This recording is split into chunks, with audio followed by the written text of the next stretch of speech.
Alright guys, so yesterday we looked at these 4 word problems and we created our strip diagram, we decided what operation we were going to use, and we wrote out an equation. So today we're going to look at each one of these word problems and we're actually going to do our estimation and we're going to solve. So there's not enough room to do it on this one page, so I went ahead and I actually put it on a page for each problem. So let's look at the first one. So the first problem says, Nolan has a lemonade stand in his neighborhood. He sold 270 small lemonade drinks and 296 large lemonade drinks. In all, how many lemonade drinks did he sell? Now, if you remember yesterday, we talked about our strip diagram. We know that we had 270 small lemonade drinks, we had 296 large lemonade drinks, and we were trying to figure out the total amount of lemonade sold. So we decided that our equation was going to be 270 plus 296 equals question mark. And remember, our question mark means the total amount of lemonade sold. So today we're going to actually estimate and solve. So for our estimation, let's go ahead and bring our equation down so we know what we're looking for. And let's go ahead and estimate. And I'm going to do the same thing that we did last week, and I'm going to use number lines to help me, and I'm going to use rounding as my form of estimation. So the first one I have is 270. So I'm going to go ahead and round to the nearest 100. So I have 200 on this side and 300 on this side, and 270 somewhere around here. So I'm able to say 270 rounds to, what's it closest to, 200 or 300? Yeah, it's closer to 300, so I'm going to say 300. I'm going to do the same thing with 296. So I have 200 on this side and 300 on this side, and 296 is way over here. So again, I'm going to say that 296 rounds to, that's right, 300. Now I'm going to actually add 300 plus 300. And when I add 300 plus 300, I know that that's going to give me 600. So my answer is going to be somewhere around 600 lemonades. But today I'm actually also going to solve. So let's go ahead and do that. So again, let's bring our equation down. So 270 plus 296 equals question mark. So let's go ahead and represent 270 and 296. And I'm going to make them into expanded form. So 200 plus 70 gives me my 270. And 200 plus 90 plus 6 gives me my 296. Excuse me. This time I'm going to use a number line. So a number line is a great tool to help us with when we're solving a problem. So I'm going to go ahead and add my hundreds together first. So I'm going to start at 0 and I'm going to add 200. And when I add 200, I get to 200. From 0 to 200 is 200. So I've used this 200. Now I'm going to add this 200. So I'm going to go from 200 and I'm going to add 200 more. And now I'm at 400. So now I'm going to go ahead and do my 90 because it's the bigger of the numbers. So whenever I do that, it gets me to 490. So then I'm going to use my other 10s, which is 70. So I'm going to go ahead and decompose 70 into 10 and 60. Why do you think I would do that? Why would I break 70 into 10 and 60? Well, let's see. So I'm at 490. If I break it into 10 and 60, well, if I break it into 10, now I'm at 500. That makes it a lot easier for me to add. So now I have to add that other 60. So now I'm going to add 60 more, which gets me to 560. And finally, I'm going to add my ones place, which is 6. So I'm going to say 560 plus 6 more gives me 566. So my amount that I sold is 566 lemonades. Now I'm going to compare my answer to my estimation to make sure it actually makes sense. Was 566 pretty close to 600? Yeah. So I know that these are going to be okay, and I know that this is a good it's a good answer. All right, let's look at our next one. Our next one says a school has 9 rows of windows on the front of its building. Each row has 6 windows. How many windows are there on the front of the school building? So again, we have our strip diagram. Remember, we had 9 groups of 6. We had 9 rows. There was 6 in each row. And we're looking for the total number of windows. And we said our equation is 9 times 6, which equals question mark. And our question mark is number of windows. Remember, this multiplication sign means groups of, so I have 9 groups of 6. So for my estimation, again, Excuse me. I'm going to go ahead and use rounding as my method to help me with estimation.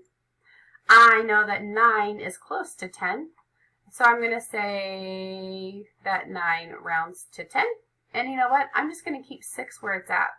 So I'm going to actually say 10 times 6, and I'm going to just skip count. So I'm going to say 10, 20, 30, 40, 50, 60. So I know there are about 60 windows, but now I'm actually going to solve it. So let's go ahead and bring our equation down. 9 times 6 equals question mark, so we're looking for that total number of windows. I'm going to make an array to help me.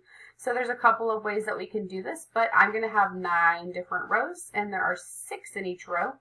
And I can just count every single one of them. That's one thing I could do. I could count by 9s, or I could count by 6s, whatever way is easier for you. So I'm going to go ahead and count by 9s. 9, 18, 27, 36, 45, 54. So there are 54 windows, and now I'm going to check my estimation to make sure it's a reasonable amount. So I said that my estimation is, it means it's close to 60. 54 is pretty close to 60, so I think I did my work correct. Let's look at our next question. Our next question says, Joe's Donut Shop started the day with 589 sugar donuts. A company bought 192 donuts for their employees. How many sugar donuts remained? So again, yesterday we talked about our strip diagram. So we had 589 sugar donuts, and somebody bought 192 sugar donuts. So we had our total. This is a part, and we're looking for another part. So that told us it was subtraction. So our equation is 589 minus 192 equals question mark. So the first thing we're going to do is we're going to estimate. So let's go ahead and bring down our equation. And again, I'm going to use my number lines to help me, because number lines are super important and super helpful. So I'm going to round 589, and I'm going to round 192. Again, I'm going to round to the nearest hundreds place. So I know 589, I'm going to have 500 on this side and 600 on this side, and 589 is somewhere around here. So is 589 closer to 500 or 600? That's right, it's closer to 600. So since it's closer to 600, I can say that 589 rounds to 600. Let's do the same thing for 192. So I know 100's on this side and 200's on this side, and 192 is pretty close over here. So again, is it closer to 100 or 200? That's right, it's closer to 200. So since it's closer to 200, I'm going to say 192 rounds to 200. So now I'm going to subtract 600 minus 200. So there's a couple of ways we could do this. Maybe you already know what 600 minus 200 is.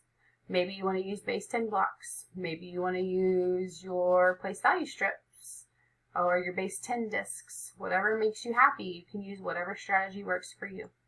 So I'm going to go ahead and use my, excuse me, my place value discs.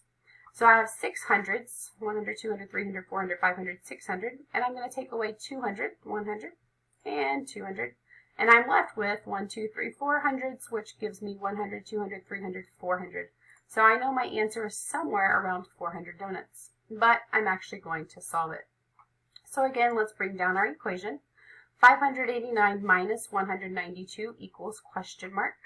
And again, I'm going to go ahead and use my place value discs because it worked out pretty well.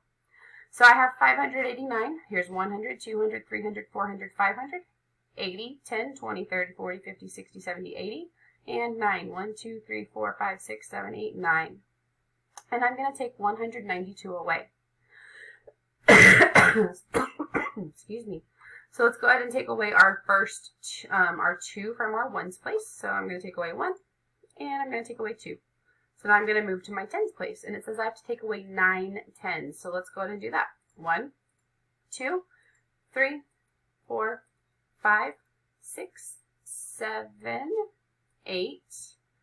But I'm out of 10s, and it says I have to take away 9 10s. So what am I going to do? Go ahead and turn and talk to somebody. What am I going to do if I have to take away another 10 and I don't have it?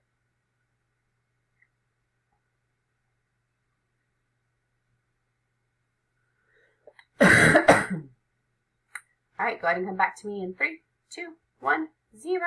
Eyes and ears on me. Thank you very much. So since I don't have another 10 to take away, I'm actually going to take 1 from my hundreds place. So how many 10s does it take to get to 100? I hope you said 10. So I'm going to take 100 away, and then I'm going to actually give 10 more 10s. So I made them in yellow because that helps me remember where I got them from. So I have 1, 2, 3, 4, 5, 6, 7, 8, 9, 10. And if I count 10, 20, 30, 40, 50, 60, 70, 80, 90, 100. So there's that 100. So I've taken away 1, 2, 3, 4, 5, 6, 7, 8 of my 10s, but I have to take away 9. So now I'm able to do that. So I'm going to take away another 10. And finally, I'm going to take away 100. Now you'll see there's already one crossed off, but remember that's the one we used whenever we were actually decomposing this 10 into 10 groups of 10. So I still have to take a 100 away, so I'm going to go ahead and do that. So now I'm going to see how much I have left over. So let's start at our hundreds place. I have 100, 200, 300. So I have 300. I have 10, 20, 30, 40, 50, 60, 70, 80, 90. And I have 1, 2, 3, 4, 5, 6, 7. So I have 300 plus 90 plus 7. And if I put all of that together, that gives me a total of 397. Well, I said that our answer is 397 and our estimate was 400. You know what? 397 and 400 are pretty close, so I know that that's a reasonable answer. Let's look at our last problem. Our last problem says Jake had 24 marbles. He shared them equally between himself and his 5 best friends. How many marbles did each person receive? Now again, yesterday we talked about this, so remember that we have 24 marbles total. We're looking for how many marbles each person is going to get. We know that he has his 5 friends, which is what the F's are, and then there is Jake. So I know that that means I have 24 and I'm dividing it by 6 and it equals question mark. And remember our question mark is how many marbles each person gets. So let's go ahead and do our estimation. First of all, let's look at our equation. 24 divided by 6 equals question mark. Again, I'm going to round with my number line. So I have 20 on this side, I have 30 on this side, and I have 24. And you know what? 24 is pretty close to the middle, but it's not quite at the middle yet. So that means that 24 is going to round to 20. And I'm going to go ahead and round 6 as well. So I'm going to round it to the nearest 10. I have 0 on this side, and I have 10 on this side. So if I have 6, it's a little bit past the middle, so 6 is going to round to 10. Now, my new equation is 20 divided by 10, and I know we don't actually divide with 2-digit numbers in 3rd grade, but we know how to skip count by 10s. So if I skip count by 10, 10, 20, how many does that give each person? That's right, 2. So that means that each person is going to get somewhere around 2 marbles. So let's actually solve it. So again, I bring my equation down. 24 divided by 6 equals question mark. And here are my 24 beautiful marbles. And I have 6 friends. So I have Jake, it should say Jake, not Jack. Jake and his 5 friends, so there's 6 people total. So I'm going to go ahead and just drag one marble at a time until they're all gone, and then we're going to see how many each person gets. So Jake gets his marble, his friend gets his marble, his other friend gets his marble. And we're going to go ahead and keep going until all the marbles are gone, one at a time. So we see that everybody has at least one marble, but we still have marbles left over, so let's do the same exact thing again. So Jake's going to get a marble, his friend's going to get a marble, friend 2 is going to get a marble, friend 3 is going to get a marble, friend 4 is going to get a marble, friend 5 is going to get a marble. Again, now each person has 2, but we're still not done, so let's keep going. So now Jake's going to get another marble, his friend's going to get another marble, friend 2 is going to get another marble, friend 3 is going to get another marble, friend 4 is going to get another marble, friend 5 is going to get another marble. And now we see they each have 3, but we still have marbles left over, so let's do it again. So now Jake gets another marble, his friend gets another marble, this friend gets another marble, friend 3 gets another marble, friend 4 gets another marble, and friend 5 gets another marble. Now all of the marbles have been shared equally, and we are able to see that each friend gets 1, 2, 3, 4. That's how many Jake has. 1, 2, 3, 4. Friend 1 has 1, 2, 3, 4. 1, 2, 3, 4. 1, 2, 3, 4. 1, 2, 3, 4. Each friend has 4 marbles. So our answer is 4 marbles. So let's compare it to our estimation. 4 marbles and 2 marbles, that's pretty close together, so we know that we did it correct.